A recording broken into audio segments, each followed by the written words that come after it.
Abu Nawas menjadi arsitek ulung dadakan. Dikisahkan, Abu Nawas melakukan pengembaraan menyusuri daerah-daerah yang tak pernah ia jumpai.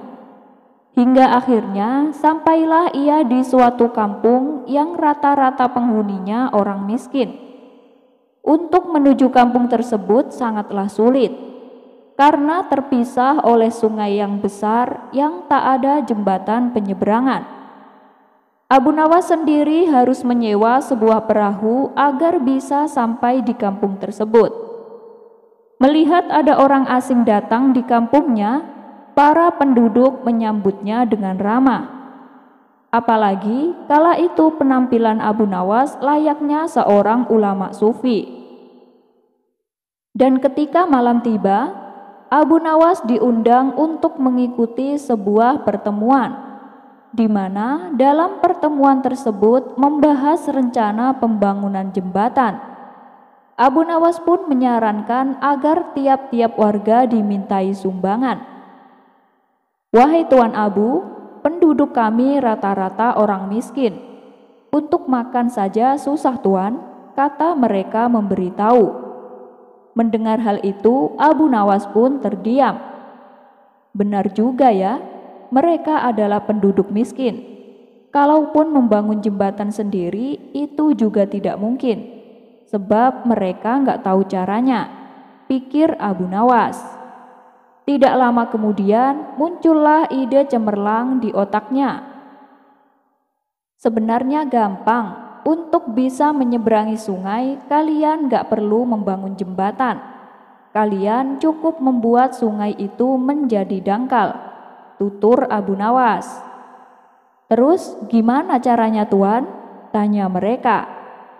"Caranya mudah sekali. Kalian cukup menggali lubang di tengah sungai dan memindahkan pasirnya ke tepian. Dengan begitu, sungai akan menjadi dangkal dan kalian bisa melewatinya tanpa jembatan," jelas Abu Nawas.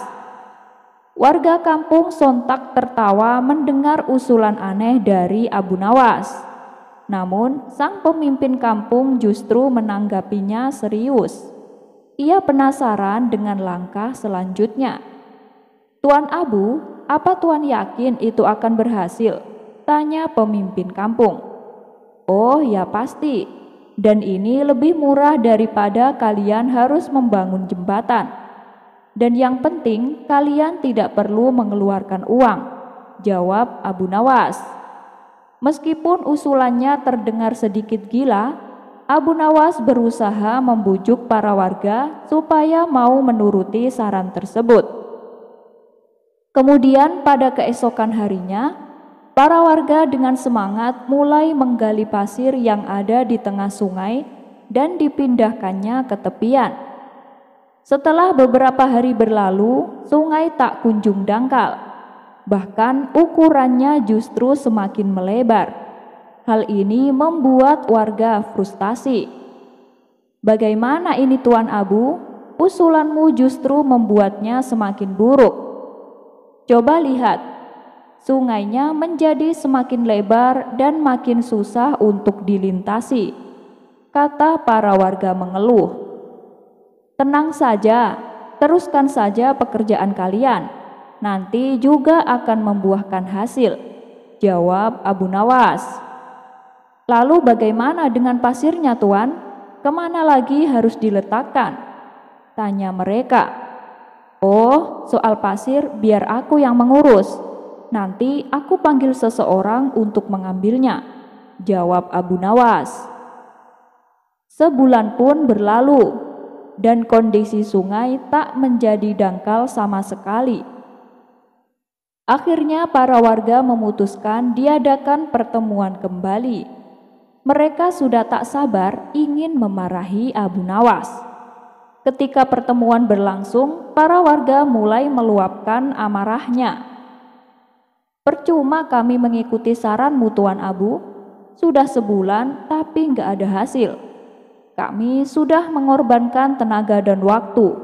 Tapi apa hasilnya?" kata para warga emosi. "Tenang, sabar dulu. ini aku sudah mengumpulkan uang kalian.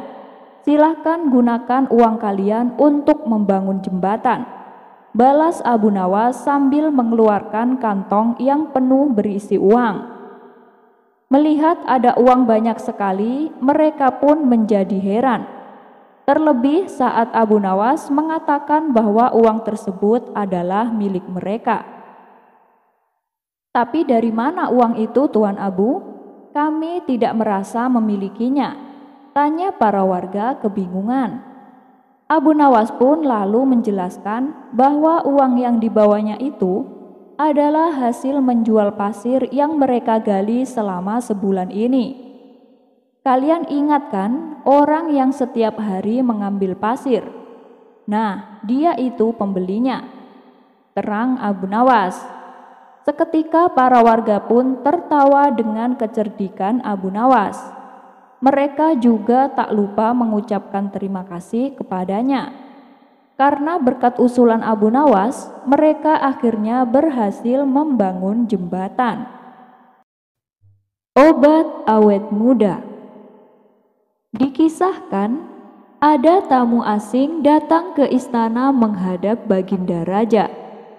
Ia mengaku sebagai saudagar kaya yang berasal dari negeri seberang. Padahal sebenarnya dia adalah seorang penipu. Lalu kepada Baginda Raja si penipu itu menawarkan permata-permata yang indah. "Waduh, maaf, aku tidak tertarik. Aku sudah punya banyak permata," kata Baginda Raja.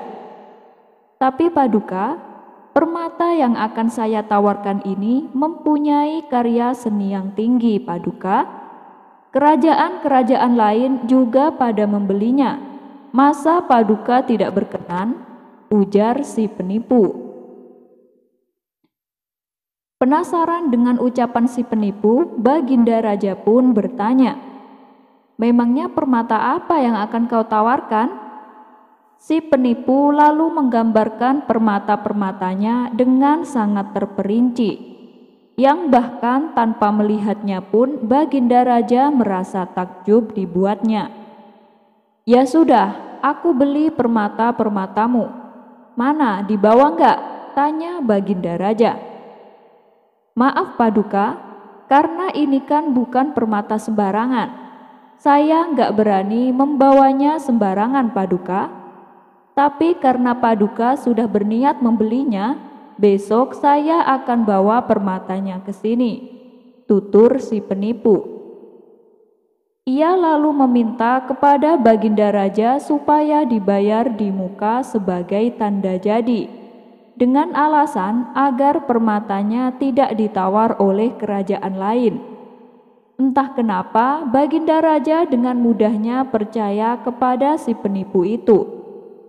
Kemudian Baginda Raja menyuruh bendahara kerajaan memberikan uang sejumlah 50.000 dinar kepada si penipu. "Oh iya Paduka, selain jualan permata, saya juga menjual obat ajaib Paduka. Barangkali Paduka berminat," kata si penipu obat ajaib. "Obat ajaib? Apa manfaatnya?" tanya Baginda Raja penasaran.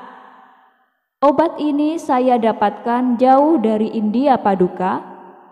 Nah, manfaatnya bisa membuat Paduka perkasa.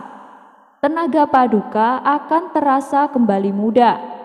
Bayangkan saja Paduka, orang yang usianya sudah 60 tahun, kalau minum obat ini akan memperoleh kejantanannya seperti pemuda umur 20 tahun, tutur si penipu meyakinkan.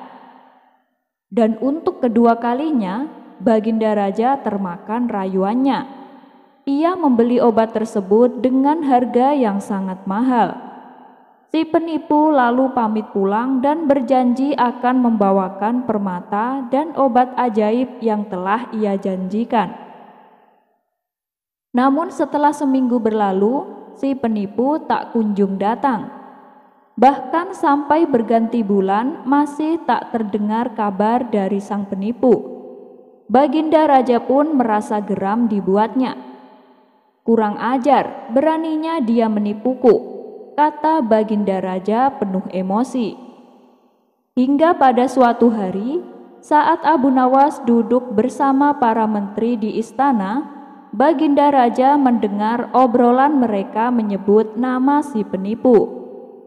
"Memang kalian kenal dengan orang itu?" tanya Baginda Raja. "Iya Paduka, kami mengenalnya.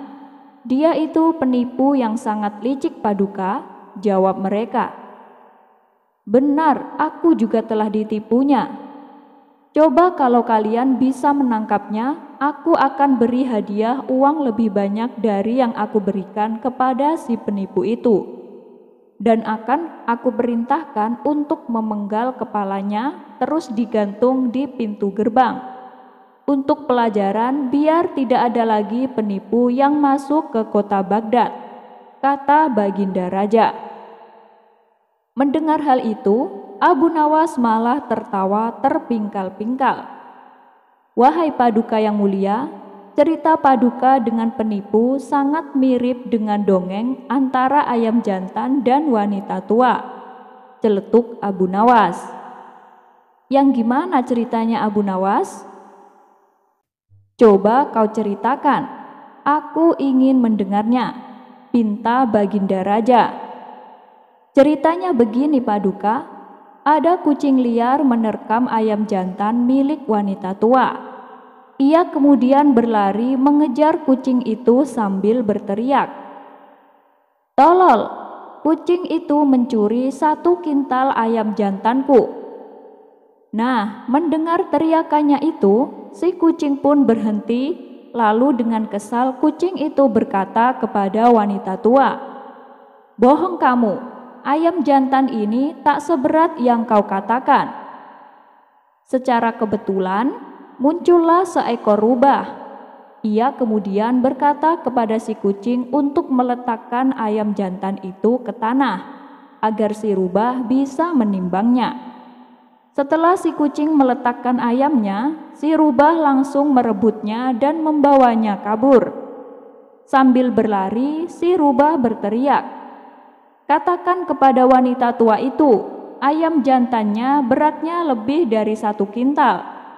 Spontan Baginda Raja tertawa terbahak-bahak mendengar cerita Abu Nawas. Dari cerita yang disampaikan Abu Nawas, Baginda Raja mengambil hikmah agar lebih baik mengikhlaskannya daripada harus kehilangan uang yang lebih besar. Pandangan asusila. Dikisahkan, ada saudagar kaya yang suka semena-mena kepada orang kecil. Dan dengan kekayaannya inilah ia pergunakan untuk mendekati para pejabat istana, terutama para hakim. Sehingga apabila ia terlibat suatu masalah, ia selalu luput dari hukuman. Saudagar ini mempunyai istri yang cantik jelita, dan karena saking cantiknya, si saudagar merasa cemburu apabila ada orang lain yang menatapnya, dan ia tak segan-segan untuk memukul orang tersebut. Ketika perbuatannya diadukan kepada hakim, ia tak pernah dijatuhi hukuman. Sang hakim malah membebaskannya. Itu dikarenakan si saudagar sering memberi hadiah kepada para hakim. Dan suatu ketika, si saudagar dan istrinya ini berjalan-jalan untuk mencari angin segar. Tanpa sengaja, rok sang istri tersingkap oleh tiupan angin, yang membuat aurat paha sang istri menjadi kelihatan untuk beberapa saat.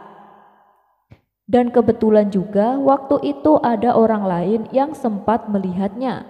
Orang itu adalah Hasan, tetangga sekaligus sahabat Abu Nawas. Akibatnya saudagar pun menjadi geram dan menuduh Hasan telah berbuat asusila kepada istrinya.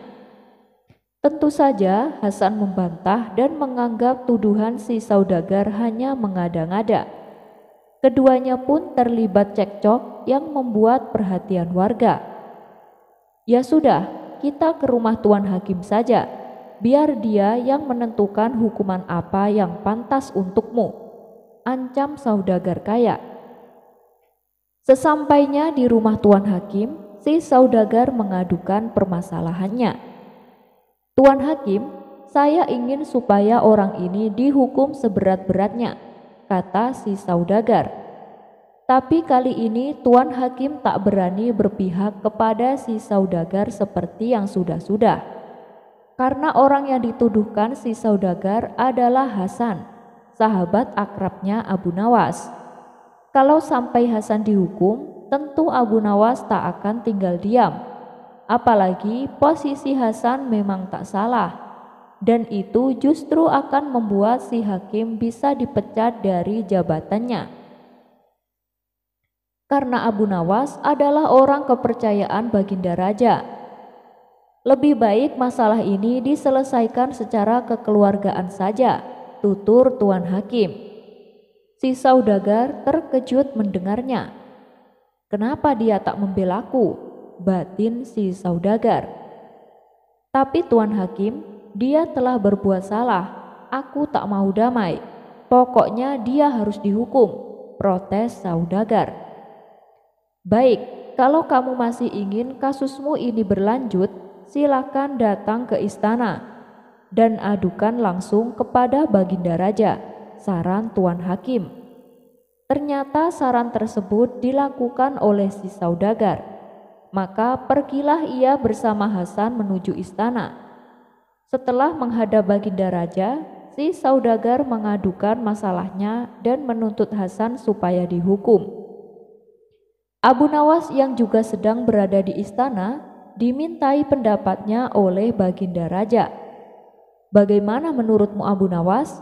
Silahkan tangani kasus ini dan berikanlah keputusan yang adil," perintah Baginda Raja. "Siap Paduka Yang Mulia," jawab Abu Nawas. Lalu Abu Nawas berkata kepada si saudagar, "Jadi kau anggap Hasan telah berbuat asusila terhadap istrimu, meskipun dia melihatnya secara tidak sengaja?" tanya Abu Nawas. "Iya benar, dan aku ingin Hasan dihukum," timpal si saudagar.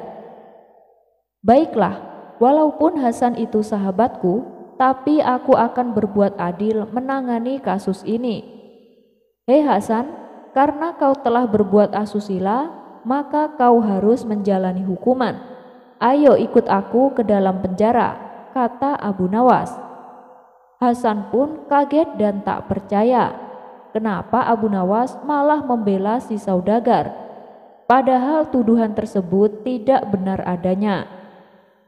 Sementara si saudagar tertawa girang melihat Hasan akan dipenjara. Tapi ketika Hasan akan memasuki ruangan penjara, tiba-tiba Abu Nawas menghentikannya. "Tunggu Hasan, apakah kau sudah melihat penjara itu?" tanya Abu Nawas. "Sudah, aku sudah melihat," jawab Hasan. "Nah, berarti kau sudah menjalani hukumanmu. Sekarang silahkan pulang ke rumah," balas Abu Nawas. Mendengar keputusan tersebut, si saudagar tak terima. "Hukuman apa-apaan ini? Masa cuma melihat ruangan penjara dianggap sudah menjalani hukuman?" protes saudagar kaya. Abu Nawas lalu menjelaskan kepada si saudagar, "Ya kan, tuduhan yang kau ajukan juga seperti itu. Kamu anggap Hasan telah berbuat asusila hanya karena melihat aurat paha istrimu kan?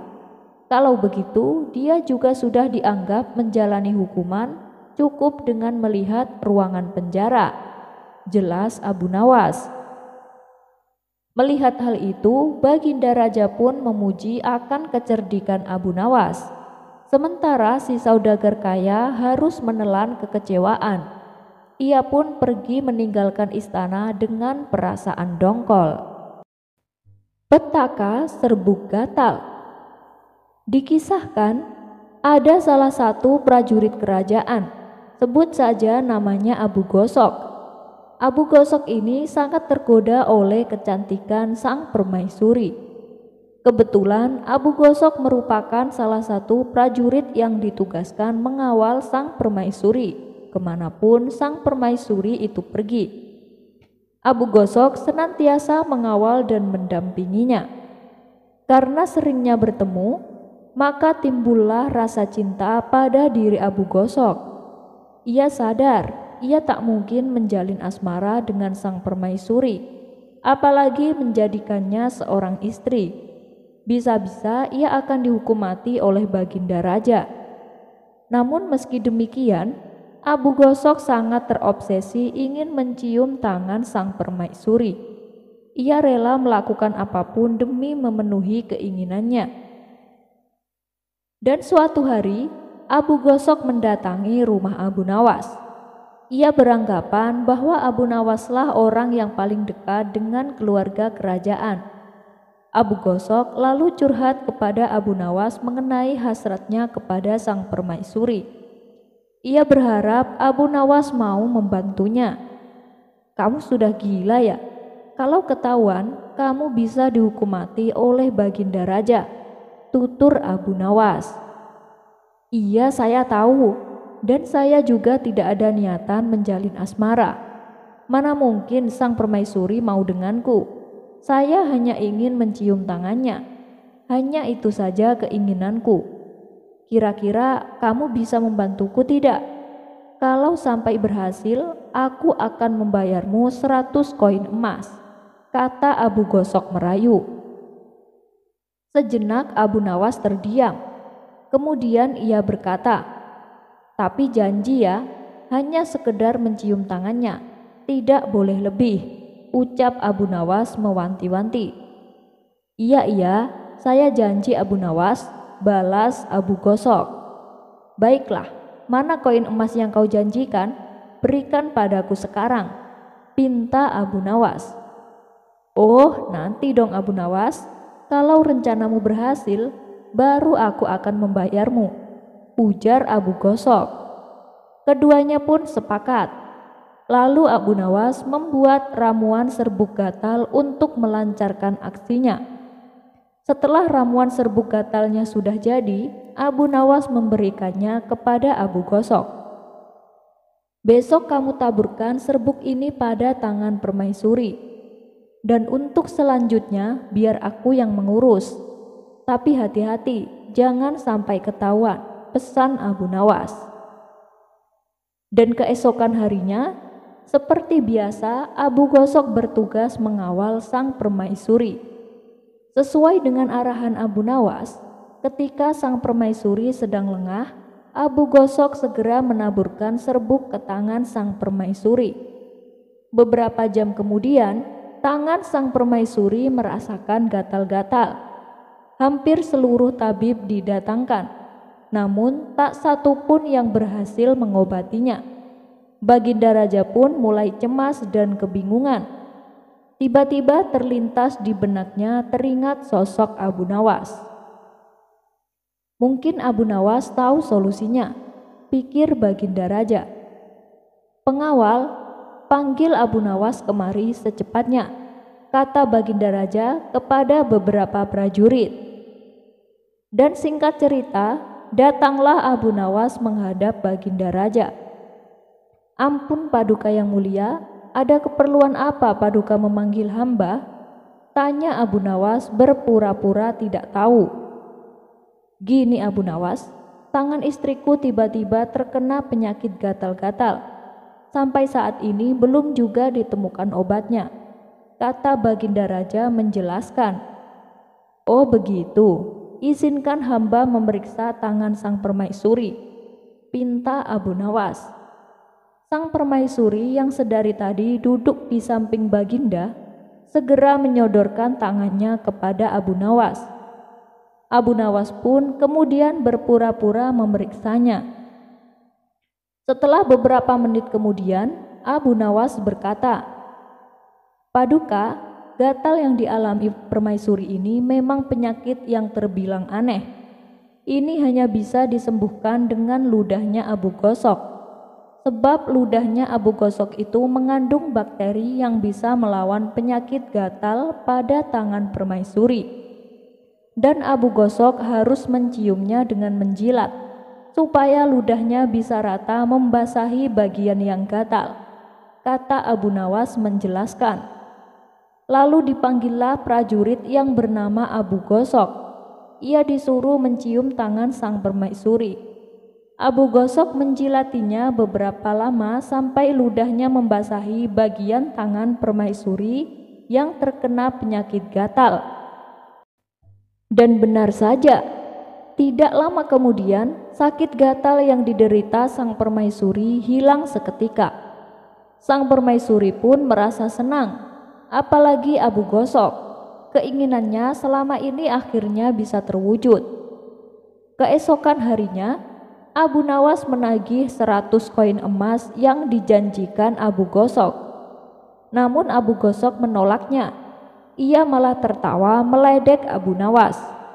Abu Gosok berani berbuat demikian karena ia tahu Abu Nawas tak akan berani membocorkan masalah ini kepada siapapun. Kalau sampai Abu Nawas membocorkannya, bisa-bisa Abu Nawas juga ikut dihukum mati. Abu Nawas pun merasa jengkel dan kecewa kepada Abu Gosok. Dalam hati ia berkata, "Tunggu saja kau Abu Gosok, aku akan membuatmu kapok. Berani-beraninya kau mempermainkan aku." Abu Nawas pun memulai aksinya dengan menyelinap ke kamar Baginda Raja. Ia lalu menaburkan serbuk gatal ke celana Baginda Raja bagian belakang. Beberapa jam kemudian terdengarlah teriakan Baginda Raja dari kamar. "Abu Gosok, cepat kemari, pantatku gatal sekali." Semua prajurit yang ada dalam istana kaget mendengar teriakan Baginda Raja, termasuk Abu Gosok itu sendiri. Dan Abu Gosok tak mungkin berani membantah perintah Baginda Raja. Dengan muka pucat pasi, Abu Gosok terpaksa memasuki kamar Baginda Raja. Tentunya bisa ditebak dan dibayangkan apa yang akan dilakukan oleh Abu Gosok. Sementara Abu Nawas tertawa terpingkal-pingkal melihat tingkah Abu Gosok saat keluar dari kamar Baginda Raja. Fir'aun jadi pengantar surat. Dikisahkan di kampung Abu Nawas ada seorang pemuda yang suka iseng dan berbuat usil. Hampir semua orang pernah merasakan apes dikerjai si pemuda tersebut. Dan yang membuat warga kesal, si pemuda sama sekali tidak mempunyai sopan santun. Jangankan kepada yang lebih muda, kepada yang lebih tua pun ia berani berbuat usil. Si pemuda tidak peduli. Baginya yang penting membuat dirinya puas dan tertawa.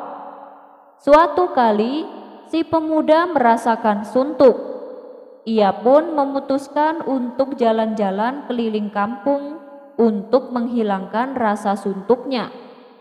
Saat ia sedang asyik menikmati suasana perkampungan, dari kejauhan ia melihat sosok orang tua sedang berjalan dengan menggunakan tongkat di tangannya. Orang tua tersebut tidak lain dan tidak bukan adalah Abu Nawas. Maka terbesitlah di benak si pemuda untuk mengerjai Abu Nawas. Ia pun mengikuti kemana Abu Nawas pergi. Dan ternyata Abu Nawas berhenti di sebuah warung tempat ia biasa nongkrong. Abu Nawas lalu duduk membaur bersama kawan-kawannya. Si pemuda segera menghampiri Abu Nawas. "Saya perhatikan kakek ini kok berjalannya lambat sekali ya, padahal kakek kan sudah menggunakan tongkat," tanya si pemuda. Melihat kedatangan si pemuda yang tiba-tiba dan tanpa permisi sempat membuat Abu Nawas terkejut.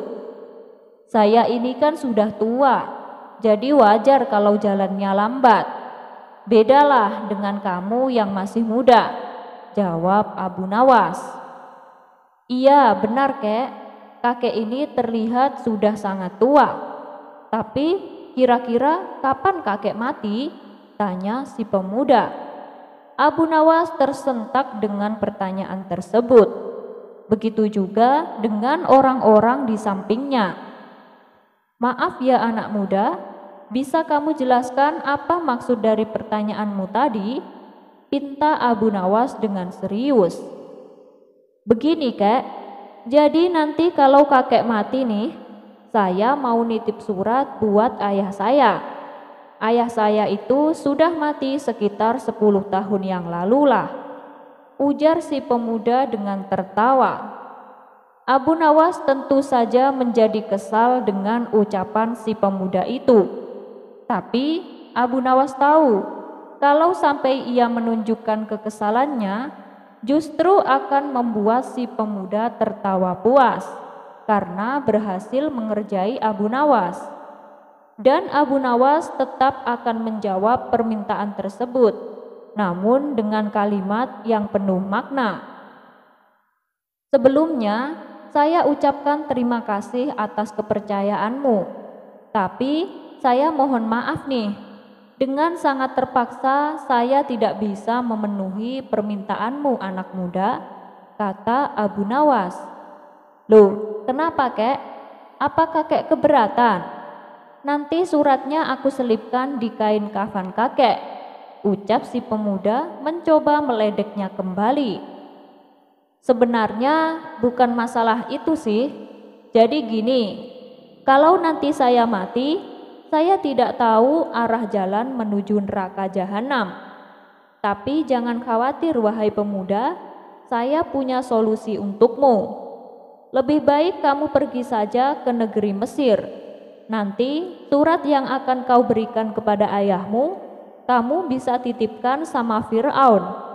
Nah, Fir'aun ini pasti tahu alamatnya, balas Abu Nawas.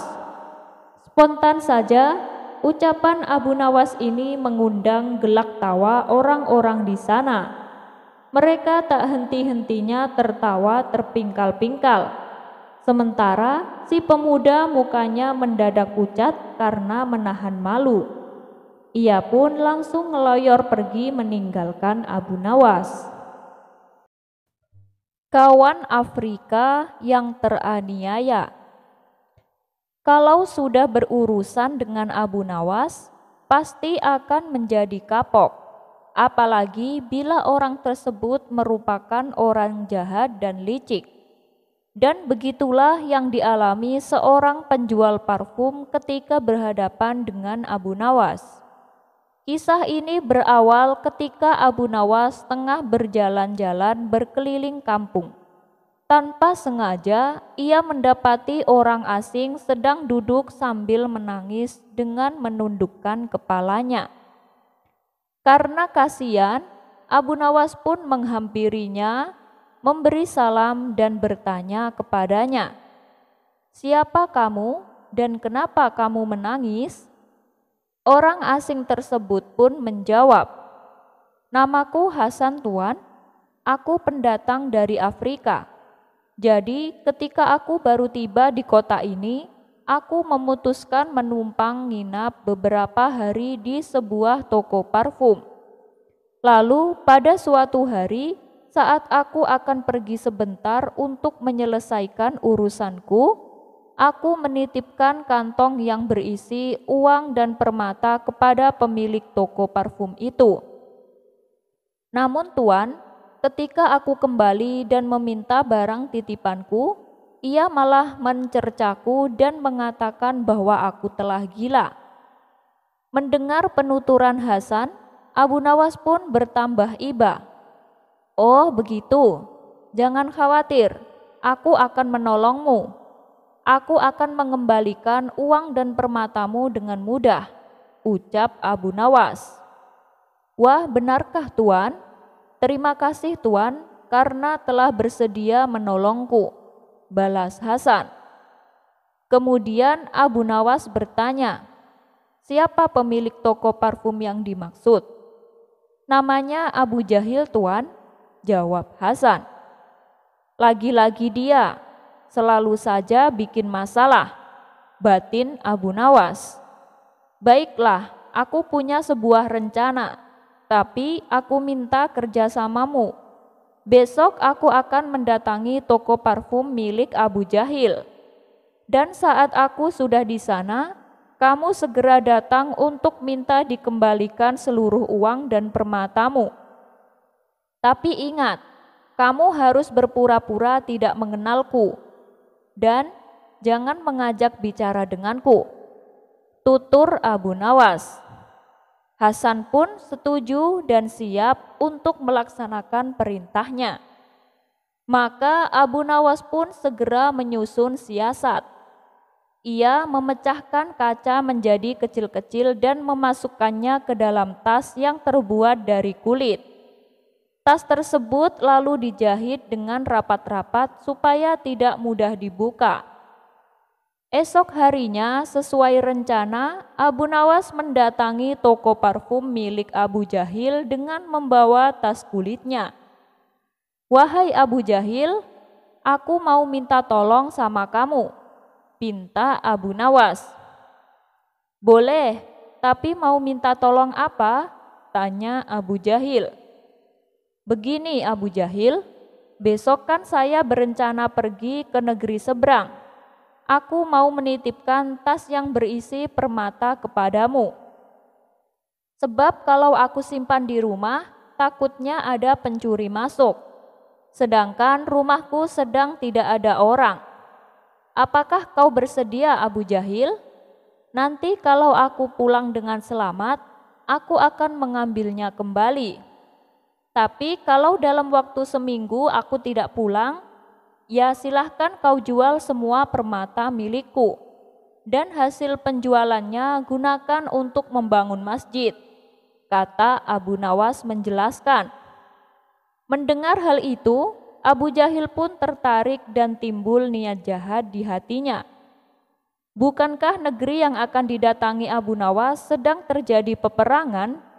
Ia tak akan mungkin bisa selamat, dan semua permatanya akan menjadi milikku, pikir Abu Jahil. "Oh, tentu Abu Nawas, aku kan sahabatmu. Kau boleh minta tolong apa saja. Sekarang apa kau bawa permata-permata itu?" tanya Abu Jahil. "Iya, aku bawa dalam tas ini," jawab Abu Nawas.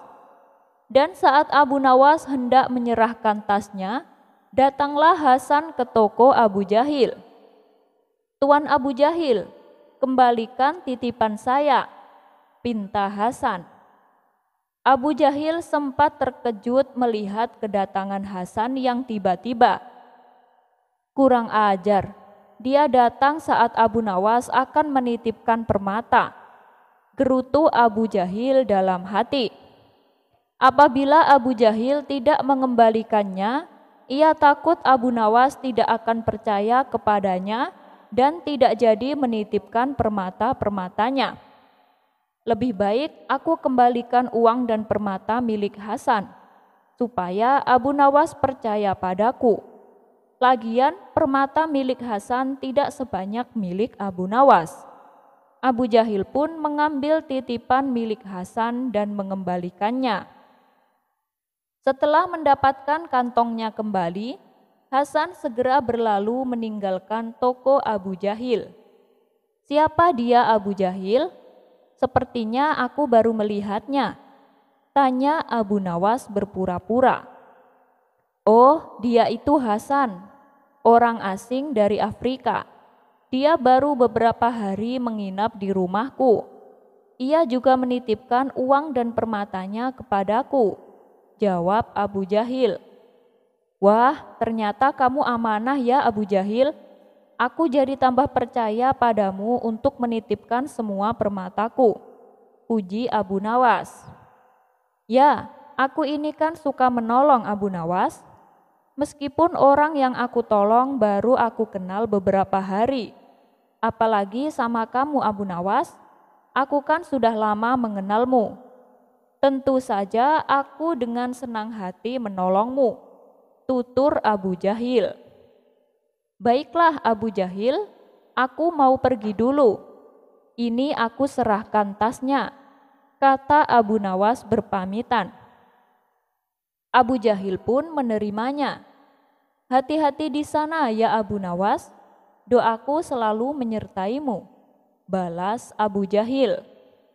Selepas kepergian Abu Nawas, Abu Jahil langsung membuka tasnya dengan merobek bagian atasnya.